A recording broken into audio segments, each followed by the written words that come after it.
안녕하십니까, 빡깡입니다. 제가 니로 전기차를 타고 있거든요. 니로 전기차를 타고 있다 보니까 주변에서 많이 물어보십니다. 전기차 타는 게 어떻냐고, 연비는 어떤지, 그 다음에 유지비는 어떤지, 이런 것들 많이 물어보시는데 제가 오늘 지금 고객님께 차량 인도를 위해서 경기도 오산까지 왔다가 지금 돌아가는 길인데요. 돌아가는 길에 지금 차가 되게 많이 막히고 있어요. 그래서 조금 지루한 감이 있어 가지고 영상을 켜고 전기차에 대해서 조금 얘기를 해볼까 합니다. 전기차는 차량을 구매하게 되면 전기차 구매 보조금을 받을 수 있잖아요. 그래서 제가 살고 있는 강릉 같은 경우는 작년에 1,840만원 지원금이 나와서 전기차, 지금 니로 전기차 제 차가 약 한 5천만원 정도 됐었는데 등록비까지 다 해가지고 한 3,800에서 900 그 정도가 들어간 것 같아요. 차량을 구매하는데 그 정도 주고 차를 샀고요. 일단 유지비 면에서 되게 유리해요. 어떻게 말씀드려야 되지? 제가 지금 이 차를 1년 정도 운행했는데 22,000km 정도 탔거든요. 22,000km를 1년 동안 탔다고 하면 한 달에 2,000km 조금 안 되게 타는 거네요. 그러니까 평균적으로 우리나라 평균이 이 정도 되는 것 같아요. 1년에 20,000km 정도? 이 정도 탄다고 보면 되는데, 제가 지금 저는 집에 충전기가 설치돼 있어요. 작년에 전기차를 구매하신 분들은 2019년까지는 전기차를 구매하신 분들에 한해서 충전기를 무료로 설치해 줬거든요. 그래서 충전기 지원도 받았고 집에 충전기가 있기 때문에 항상 집에서 충전을 합니다. 그리고 야간에 충전을 하면 심야 전기로 충전을 하기 때문에 조금 더 저렴하게 충전을 해요. 그러니까 뭐 킬로와트당 얼마인지 정확하게는 제가 모르는데 한 달에 많이 나올 때는 15,000원, 적게 나올 때는 한 10,000원 이렇게 충전료가 나와요. 저는 항상 야간에 충전을 하고요. 그리고 이 전기차에는 충전기를 꽂았을 때 바로 충전되게 할 수도 있지만 예약 충전도 할 수 있습니다. 그래서 저는 항상 밤 11시부터 아침 7시까지 그 사이에만 충전을 하도록 그렇게 설정을 해놨어요, 차에서. 그래서 충전기를 퇴근하고 꽂으면 항상 밤 11시부터 충전을 시작하고, 충전이 완료되면 바로 전원 차단하고요. 그렇게 해서 심야로만 충전을 하기 때문에 충전 요금이 아무래도 좀 적게 나오는 것 같아요. 그래서 지금 1년 동안 한 22,000km 정도 탔는데 한 달 충전료가 10,000원에서 15,000원 사이 왔다 갔다 했다, 그 정도로 생각하시면 될 것 같습니다.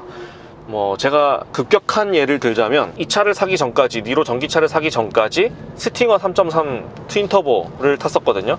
그 차는 연비가 리터당 한 시내 주행이 5, 6km, 그 다음에 고속도로 주행이 한 9km 정도 됐어요. 그 차를 탈 때는 거의 비슷하게 주행을 했었는데 한 달에 유류비로만 50만원에서 60만원 정도 들어갔거든요. 그거에 비하면 이 차는 상당히 적은 연료비가 들어가는 거죠. 그리고 자동차세도 1년에 한 번씩 내는데, 전기차는 배기량이 없잖아요. 2000cc면 cc당 200원 이런 식으로 계산해갖고 교육세까지 붙여서 K5 2000cc 기준으로 1년에 한 50만원 돈?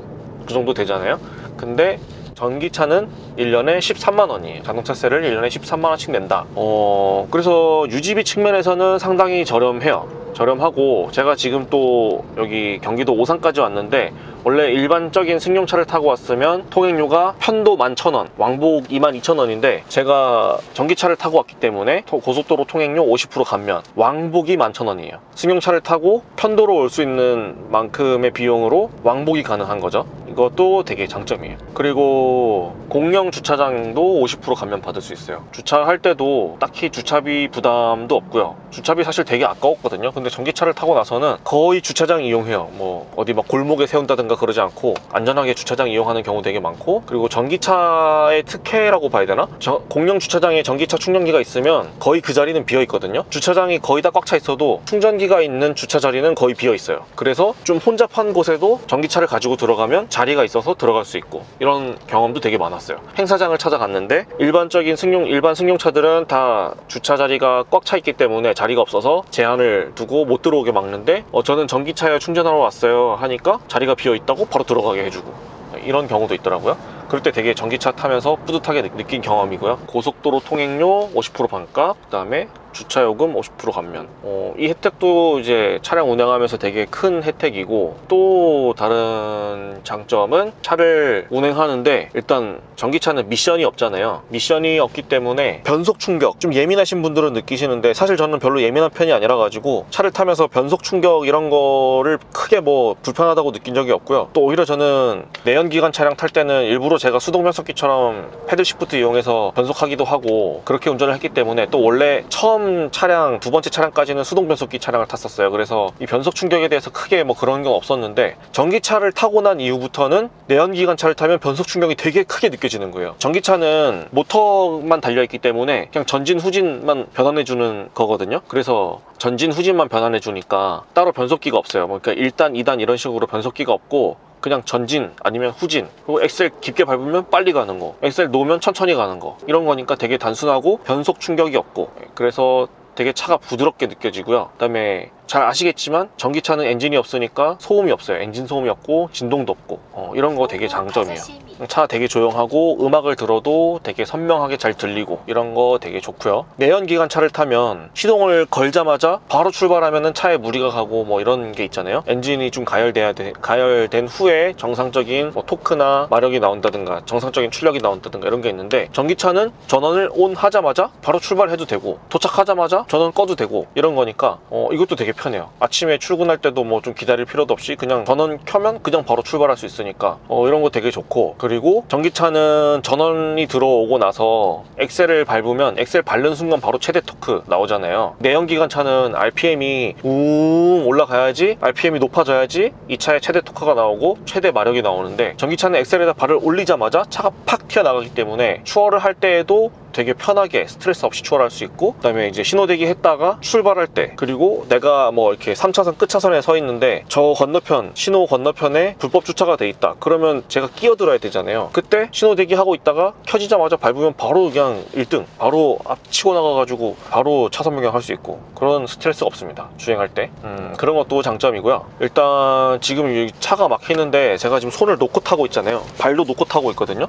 이 스마트 크루즈 컨트롤, 차로 유지 보조 가 들어가 있어요. 이거는 뭐 전기차만 그런 건 아니고 최근에 나온 차들이 다 이런 기능이 들어가 있는데, 제가 느끼기에는 제 차라서 그런지 모르겠지만 전기차가 이런 기능들이 되게 잘 작동해요. 내연기관 차는 제가 타보면 가속했다가 속도를 줄였다가 할 때 변속 충격 때문인지 그런 게 좀 이질감이 들고 차선도 제대로 못 가는 것 같은 그런 느낌이 드는데, 전기차는 가속하고 감속하고 이런 게 되게 부드럽고, 그 다음에 전방 차량 감지해서 속도 줄일 때도 되게 부드럽게 줄이고, 그리고 차선 유지 보조도 되게 잘 작동해서 가운데로 잘 따라가요. 지금 뭐 아무것도 조작하지 않는데도 되게 편하게 가고 있는 거 제가 잠깐 보여드리면, 자 지금 여기 화면 보시면 110km, 여기가 경부고속도로거든요. 그래서 제가 110km로 스마트 크루즈 컨트롤 속도를 맞추니까 지금 HDA 고속도로 주행 보조가 지금 작동이 된 거고, 계기판 여기 아래쪽 보시면 여기 핸들 모양으로 초록색 떠 있잖아요. 이것도 지금 핸들에서 손을 떼고 갈 수 있다는 아이콘 또 표시되어 있기 때문에, 지금 앞에 차가 이렇게 가고 있는데 차선 잘 지켜서 제가 아무것도 밟지 않아도 얘가 가다 서다를 반복합니다. 그래도 여기에 100% 맹신하면 안 되기 때문에 항상 전방은 주시하고 있어야겠죠. 전방을 주시하면서 차가 가는 걸 확인하고, 뭐 차가 끼어든다든가 아니면 뭐 장애물이 있다든가 했을 때는 제가 핸들을 조작해서 그 위험을 감지하고, 또 급하게 차를 세워야 될 때는 브레이크를 밟아서 차를 세워야겠죠. 그래서 항상 전방을 주시하면서 이 기능을 써야 됩니다. 전방을 주시하면서 이 기능을 써야 되고요. 어쨌든 전기차라서 그런지 모르겠는데 이런 기능들이 되게 잘 작동해요. 잘 작동하고, 지금 보는 것과 같이 차가 되게 많이 막히는 상황에서 이렇게 편하게 갈 수 있다는 거, 차가 막히지 않더라도 이렇게 편하게는 잘 갈 수 있어요. 이런 기능들이 좋고, 장점, 이거 얘기 안 했다. 전기차는 엔진이 없잖아요. 그래서 엔진 오일이 안 들어가거든요. 엔진 오일이 안 들어가니까 주기적으로 교체해 주던 엔진 오일 비용도 없어졌어요. 그것도 유지비에 유리한 점이겠죠.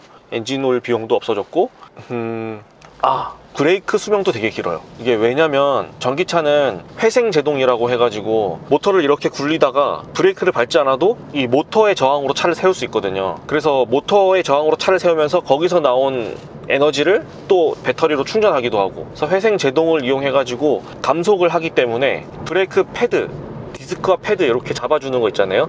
이렇게 잡아주는 디스크 패드를 사용하지 않고 차를 감속시켜요. 그래서 이 브레이크 패드의 소모량도 되게 적어요. 그래서 브레이크 패드와 디스크의 그 수명도 되게 길기 때문에 그것도 유지비에서 상당히 유리하죠. 그리고 운전하기 되게 편한 게 보통 내연기관차를 타고 엑셀을 밟고 가다가 엑셀을 떼면은 옛날 차들은 중립기어가 들어가서 차가 쭉 달리고 동력 없이 달리고, 최근에 나온 차들은 이제 변속기가 한 단 내려가면서 그 엔진 브레이크 잡아주기도 하고 그러거든요. 근데 이제 고속주행에서는 엑셀을 떼거나 뭐 했을 때, 아니면 엔진 브레이크를 걸기도 하고 고속기어로 차가 쭉 나가게, 감속을 하려면 무조건 브레이크를 밟거나 그래야 되는데, 이 전기차는 회생제동이 있다 그랬잖아요. 엑셀을 뗐을 때 회생제동의 강도를 정할 수 있어요, 운전자가. 일단 0단계부터 1단계, 2단계, 3단계, 최종 4단계까지 있는데 이거는 잘 모르시는 분들이 있을 거예요. 일단 패들 시프트, 여기 핸들 쪽에 보시면 내연기관 차들 패들 시프트가 여기 달려 있잖아요. 여기 마이너스 기어, 이쪽에는 플러스 기어, 이렇게 따로따로 분리되어 있는데, 전기차는 여기에 패들 시프트가 회생제동 강도를 정할 수 있는 회생제동 시프트가 달려 있거든요. 이쪽에 있는 버튼을 누르면 회생제동이 강하게 걸리고, 이쪽에 있는 패들 시프트를 작동하면 회생제동이 약하게 되고, 그래서 회생제동을 0단계로 했을 때는 내연기관차에 중립기어를 넣었을 때랑 똑같아요. 그래서 엑셀에서 발을 떼면 차가 그냥 굴러가요. 그냥 아무런 저항 없이 쭈쭈쭈쭈 굴러가서, 내가 브레이크를 밟으면 그때 회생제동과 모터의 저항이 작동되면서 브레이크 페달도 같이 쓰는 거고 패드도 같이 쓰는 거고, 그리고 1단계, 회생제동 1단계를 하면 엑셀을 뗐을 때 차 속도가 살짝 죽어요. 살짝 저항이 생기면서 차가 서서히 속도가 주는 느낌. 그 다음에 2단계, 회생제동 2단계를 선택하면은 엑셀을 뗐을 때 속도 줄어드는 게 더 강하게 돼요. 그래서 이렇게 속도가 줄면서 충전을 더 많이 하겠죠. 그리고 차가 더 빨리 멈추고, 그리고 3단계로 놨을 때는 엑셀을 떼면 속도가 확 죽어요. 막 고개가 이렇게 될 정도로 확 죽어서 회생제동을 모터의 저항으로 차를 급하게 세울 수 있고, 제가 4단계까지 있다 그랬잖아요. 4단계까지 있는 거는 전기차를 타시는 분들도 잘 모를 수도 있어요. 4단계는 어떻게 쓰냐면, 여기 회생제동 강하게 거는 강도, 강하게 하는 왼쪽에 있는 핸들 왼쪽에 있는 이 버튼을 길게 당기면 그러면 회생제동이 4단계로 걸려요. 4단계로 걸리면 3단계보다 더 강한 강도로 회생제동을 일으키거든요. 그러면 차가 확 죽으면서 브레이크를 밟지 않아도 차가 완전 정지까지 가능하게 됩니다. 브레이크를 안 밟고 차를 세울 수 있는 거겠죠. 그래서 원 페달, 브레이크 페달을 쓰지 않고 운전을 할 수 있어요, 엑셀 페달만으로, 전기차는. 그래서 저는 보통 1단계로 놓고 회생제동을 오토 모드로 쓰거든요. 회생제동 오토 모드는 어떻게 쓰냐면, 여기에 보시면 핸들 오른쪽에 있는 이 버튼 있잖아요. 이 오른쪽에 있는 회생제동 브레이크 버튼을 길게 누르고 기다리면 회생제동 오토 모드가 작동되거든요. 그러면은 전방의 차량을 감지해 가지고, 전방의 차량의 속도가 내 차량의 속도보다 느리다 하면은 회생제동을 더 강하게 걸고, 그 다음에 전방에 차량이 없다 하면 내가 설정해 놓은 회생제동으로 작동이 되는 거고, 뭐 1단계면 1단계, 2단계면 2단계, 이런 식으로 회생제동을 자동으로 설정할 수도 있어요. 그래서 전방에 차량이 좀 천천히 가는 것 같다 그러면 내가 엑셀을 떼서 속도를 조절할 수 있는 거예요. 브레이크를 밟지 않아도 전방에 있는 차량을 감지해서 속도를 줄여주니까, 회생제동을 이용해서. 그래서 브레이크랑 페달을, 엑셀 페달을 막 왔다 갔다 할 필요 없이 운전을 할 수 있어서 발이 되게 편해요. 운전하기에 되게 편한 거죠. 이것도 장점이네요. 그리고 제가 아까 집에 퇴근하면 충전기를 꽂아 놓고, 그러면 밤 11시부터 충전이 시작되게 예약 충전을 걸어 놨다고 했잖아요. 그리고 예약 충전을 걸어 놓으면은 이제 뭐 예약된 시간 안에 충전을 하는 거고, 그리고 예약 공조도 할 수 있거든요. 이 예약 공조라는 것은 뭐냐면, 제가 매일 아침 8시 10분에 차 시동을 걸고 출발해요. 근데 제가 야간에 충전기를 꽂아놨잖아요, 퇴근해서. 그러면 다음날 출근 시간을 입력해 놓고 내가 원하는 공조 온도를 설정해놔요. 그러면 내가 출근하기 전 20분 전부터 내가 원하는 온도로 충전기랑 연결되어 있는 전기를 이용해서 차량의 공조기를 돌려줘요. 겨울에는 히터를 틀어주고 여름에는 에어컨을 틀어주고, 제가 차에 타기 전에, 출근하기 전에 미리 차량의 공조기를 작동시켜 주는 거예요. 집에 충전기가 있으면 이렇게 쾌적하게 아침에 출근할 때 예약 공조를 이용해 가지고 기분 좋게 차량에 탔을 때 내가 원하는 온도로 설정해 놓을 수 있어요. 이것도 되게 기분 좋은 전기차만의 장점이죠. 네, 그럼 전기차의 단점은 무엇일까? 단점을 한번 짚어보도록 하겠습니다. 네, 그럼 단점은 뭐가 있냐? 일단 제일 큰 단점, 충전하는 게 너무 힘들어요. 충전하는 게 진짜 너무 힘들어요. 이런 장거리 왔을 때. 사실 저는 영업을 하다 보니까 차 타고 시내에서 왔다 갔다 하는 거 되게 많거든요. 그럴 때는 집에서 제가 충전을 하고 나와서 풀 충전을 하고 나오기 때문에 주행거리가 충분해요. 풀 충전하면은 지금 니로 전기차 지금 이 정도 날씨 기준으로 한 440km, 450km 정도 탈 수 있으니까 시내에서 왔다 갔다 하고 뭐 가까운 강릉에서 가까운 동해나 속초, 원주까지는 충분히 뭐 운행하는데 스트레스가 없는데 지금처럼 경기도 뭐 오산 아니면 서울 더 멀리는 대구, 부산 이런 데까지 왕복으로 다녀오기에는 상당히 스트레스가 있고 부담감이 있어요. 중간에 충전도 해야 되고 또 충전하는 게 뭐 기름 넣는 것처럼 금방 되는 게 아니고 충전을 한번 하면은 최소 40분씩은 해야 되니까 그게 되게 스트레스고 힘들어요. 시간을 일단 그만큼 소비를 해야 되니까 사실 시간은 어떻게 돈으로 살 수 없는 거잖아요. 근데 시간을 이만큼 투자하고 유지비에서 아낀다, 통행료랑 기름값에서 아낀다, 이게 어떻게 보면은 돈을 아끼고 시간을 쓰는 거예요. 그러니까 시간적으로 봤을 때는 상당히 불편하죠, 장거리를 갈 때. 근데 장거리가 뭐 많지 않다고 하면은 크게 문제되지 않지만 저는 한 달에 한 번 이상은 꼭 장거리가 생기거든요. 장거리를 갈 때마다 이번에는 어디서 충전을 하지? 또 뭐 이런 걱정들을 하게 돼요. 그래서 장거리가 조금 많은 분이라면은 거기에 대해서 깊게 고민을 해봐야겠죠. 장거리 갈 때가 가장 스트레스 받고 불편하다, 충전하기가 불편하다. 근데 또 시내에서 다닐 때는 기름 내연기관차는 주유소에 계속 들려야 되잖아요. 근데 전기차는 주유소에 들릴 필요가 없잖아요. 그냥 한번 풀 충전해 놓으면은 하루 종일 주유소 들리지도 않고 계속 다닐 수 있으니까 집에 충전기가 있으면 또 그런 점은 또 좋아요. 주유소 들려서 막 기름 보충하고 이런데 시간을 투자하지 않아도 되니까 귀찮은 게 없는 게 좀 장점이고, 단점 얘기하고 있었지. 그래서 어쨌든 간에 충전을 위해서 시간을 투자해야 되는 게 상당히 큰 단점이다. 장거리 갈 때 2시간 반이면 갈 수 있는 거리를 3시간 반을 가야 되거나 이렇게 충전하는데 시간을 써야 되니까 이런 거는 좀 단점이죠. 그리고 또 만약에 휴게소에 들려가지고 충전을 하려고 계획을 다 했어요. 근데 휴게소에 갔는데 다른 차가 충전하고 있네? 그러면 더 오래 기다려야 되는 거고, 또 휴게소에 들어갔는데 충전기가 고장났을 수도 있잖아요. 그러면 또 거기서 깊은 빡침, 막 이런 그런 거 있어요.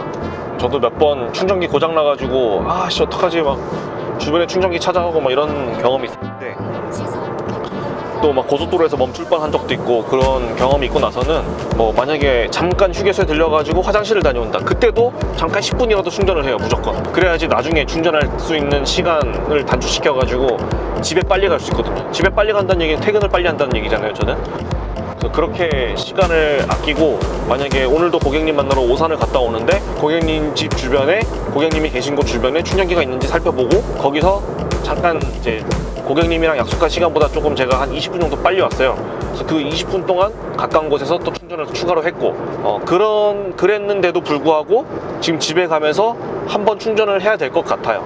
왜냐면은 지금 주행 가는 거리가 한 270km, 그 다음에 남아있는 목적지까지의 거리가 170km, 한 100km 정도 차이 나지만 그래도 좀 불안해요. 뭐 예를 들어서 제가 언덕을 만난다던가 뭐 했을 때는 전기를 더 쓰기 때문에 그런 면에서는 좀 걱정이 되죠. 항상 걱정이 되는 거예요. 그래서 지금 집에 가면서 휴게소를 한번 들려가지고 충전을 할 거예요.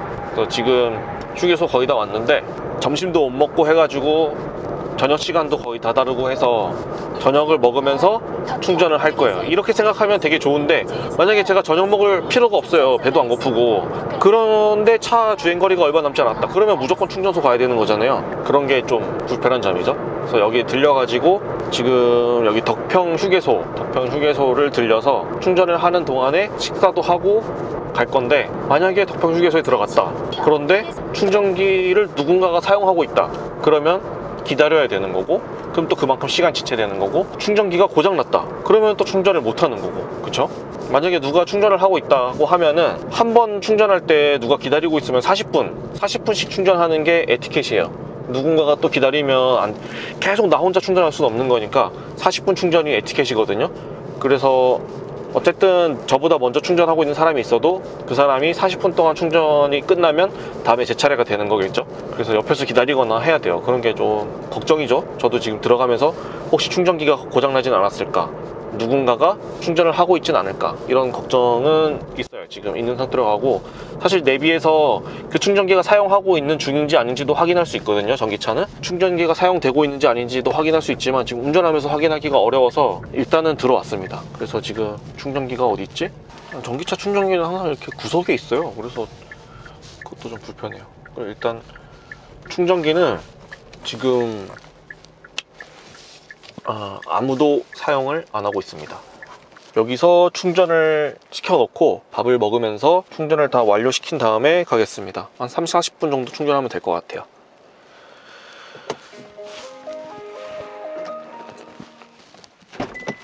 휴대폰이 우선 충전기에 있습니다.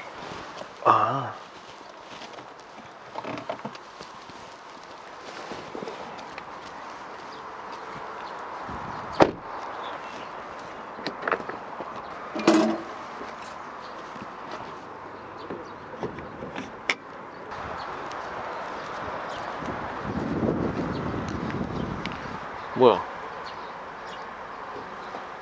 아씨. 지금 뭐 충전기 오류라면서 충전이 안 되는데, 이런 경우가 생긴다니까.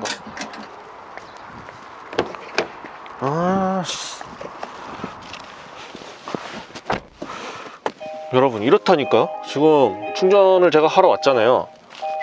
근데 충전기가 고장나가지고 계속 오류가 뜨고 충전이 안 돼요. 그럼 어떡해? 여기는 충전기가 3대나 있으니까 다른 충전기로 한번 충전을 해보겠습니다. 진짜.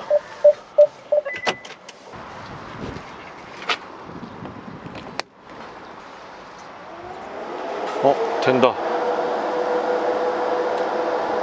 된다. 16%. 네, 지금 충전이 되거든요. 저는 밥을 먹으러 다녀오겠습니다.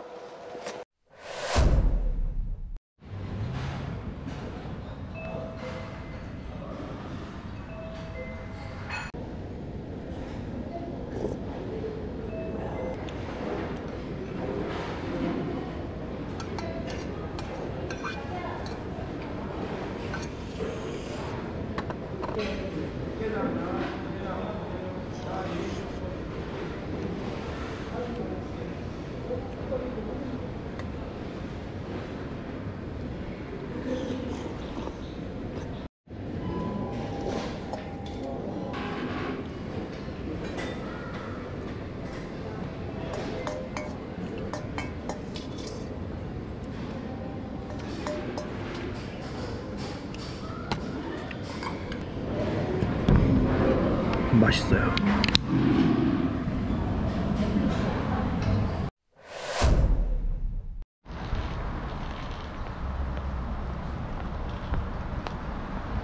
$3,400원 34분 충전하고 3,400원.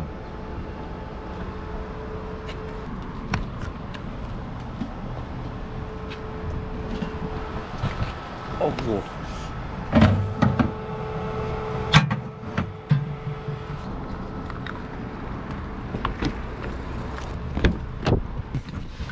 네, 지금 이렇게 충전을 하고 밥도 먹고 다시 강릉으로 출발하겠습니다.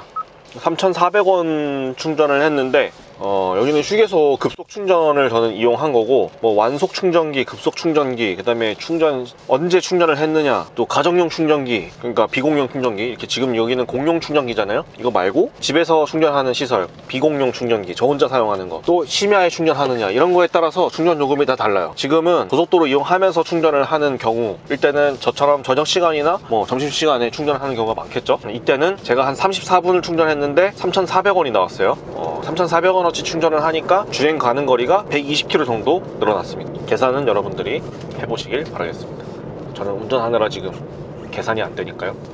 그래서 지금 나올 때 보니까 지금 밥 시간이라서 그런지 충전을 기다리는 전기차도 있었고요. 저는 아까 왔을 때 아무도 없었잖아요. 뭐 코나 전기차, 니로 전기차도 기다리고 있었고, 코나 전기차 한 대가 충전을 따로 하고 있었고, 테슬라 전기차도 충전을 하기 위해서 기다리고 있는 것 같았어요. 여러분들 전기차를 타신다면 충전을 해야 될 것 같아요. 그러면 미리 예상해가지고 이런 밥 시간, 점심 시간이나 저녁 시간 되기 한 30분 전에 미리 휴게소를 들어가세요. 그래야지 기다리지 않고 충전을 하고 밥을 좀 30분 일찍 먹는다 생각하시고 조금 일찍 휴게소에 들어가시면 기다리거나 뭐 이런 거 없이 충전을 하실 수 있을 겁니다. 이거는 실운행자의 팁이에요. 그래서 어쨌든 아까 전기차의 단점을 얘기하다가 중간에 충전을 하러 갔다 왔고 밥도 먹고 왔잖아요. 그래서 또 단점이 있느냐, 이 지금 방금 말씀드린 장거리 운전할 때 충전하는 불편함, 이게 가장 큰 단점이고요.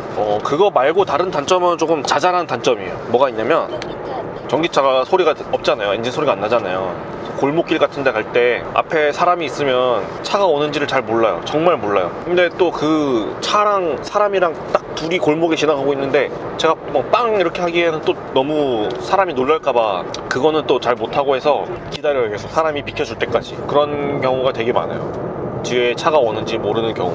그런 거 되게 많고, 아까 장점 얘기할 때 브레이크 패드랑 디스크 소모가 적고 엔진 오일이 안 들어가기 때문에 소모품 교체비가 적다 이렇게 말씀드렸잖아요. 그런데 타이어는 빨리 따라요. 제가 전기차 10,000km 주행하고 겨울이 돼가지고 스노우 타이어로 바꿨거든요.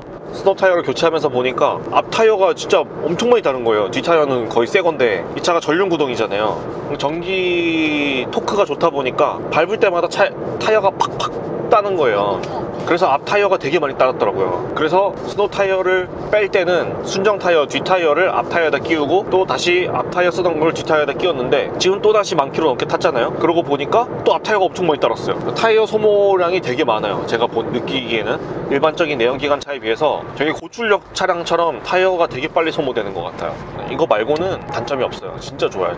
장거리 주행할 때 스트레스 받는 거, 이거 말고는 진짜 단점 없는 차입니다. 니로 전기차는 특히 실내가 뭐 좁은 것도 아니고 트렁크 공간도 괜찮고 되게 괜찮아요. 지금 다시 강릉을 출발해서 가고 있는데 한 8시 10분 정도 도착할 것 같네요. 170km 정도 남아있고, 전기차를 타고 나서는 고속도로에서 잘 달리지 않고 거의 이 스마트 크루즈 컨트롤 100km 도로면은 100km, 110km 도로면은 110km 이렇게 맞춰놓고 주행을 해요. 과속도 딱히 안 하고. 왜냐면 전기차는 달리면 배터리가 진짜 빨리 딸거든요. 예상한 것보다 더 빨리 따라요. 막 달리진 못해요. 달릴 수 있는 힘은 가지고 있지만 막 달렸을 때는 그만큼 배터리 소모가 많기 때문에 잘 안 달리는 편이에요. 거의 이렇게 반자율 주행, 고속도로 주행 보조를 켜고 거의 대부분 운전하는 편이고, 되게 여유있게 편하게, 발도 편하고 손도 편하게 이렇게 운전하는 편입니다. 여러분들 스마트 크루즈 컨트롤 이 옵션은 차량을 구매하신다면 드라이브 와이즈에 추가되는 옵션이잖아요. 이 옵션은 꼭 넣으시길 추천드립니다. 장거리 주행할 때 진짜 편해요. 진짜 편하고 사람이 운전할 때보다 오히려 사고가 덜 날 것 같은 그런 느낌?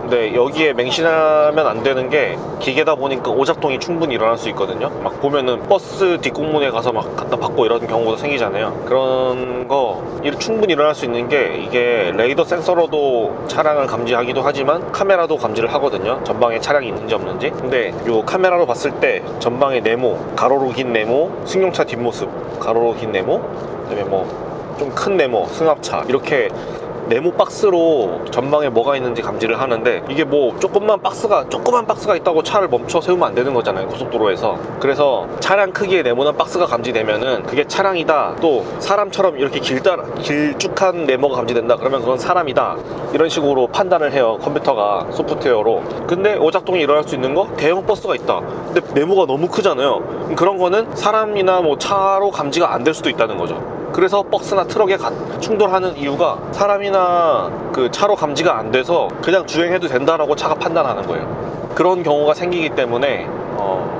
이 스마트 크루즈 컨트롤을 쓰고 있더라도 꼭 전방을 주시하면서 이 차가 멈출지 안 멈출지를 봐야 되는 거죠. 전방에 어떤 사고가 일어날지 모르니까. 꼬깔콘이 있다고 꼬깔콘을 피해서 가진 않거든요. 꼬깔콘이 만약에 공사를 하고 있다, 꼬깔콘이 있다, 그러면 차 안 세고 그냥 가는 거예요.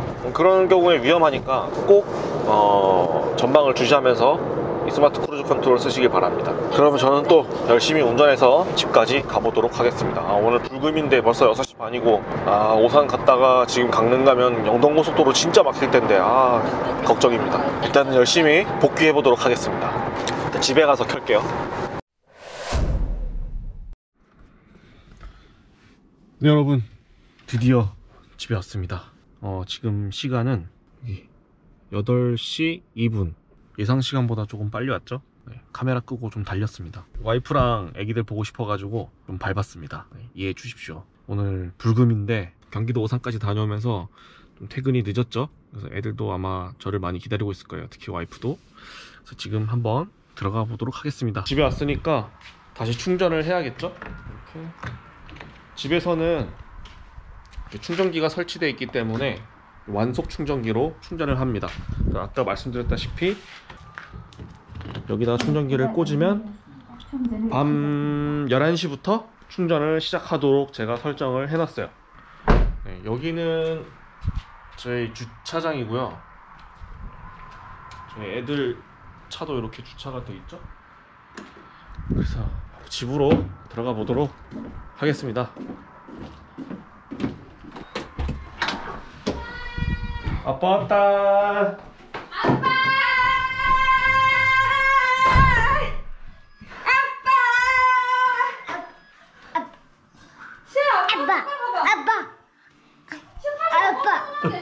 아빠. 시아. 시아 그거 얼굴에 그거 뭐야? 아빠. 안아줘? 아니야. 응, 안아줘. 맞아. 시아도 안아줘. 아빠 집에 좀 들어가자, 시아야. 하나. 아빠 들어가자. 아빠 왔지? 아빠 보고 싶었어? 응. 아빠 왔지? 거기 내려줘. 으쌰. 시아도 내려줘? 안아줘? 시아 얼굴에 그거 뭐야?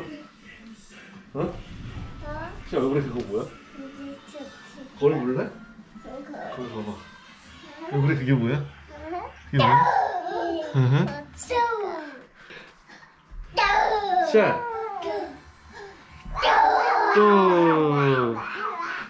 너 안아줘? 와. 집에 왔다. 와. 내려줘?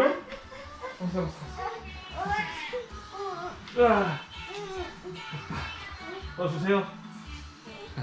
가장의 무게란. 드디어 집에 왔습니다. 안녕. 안녕. 구독 좋아요. 와. 좋아요.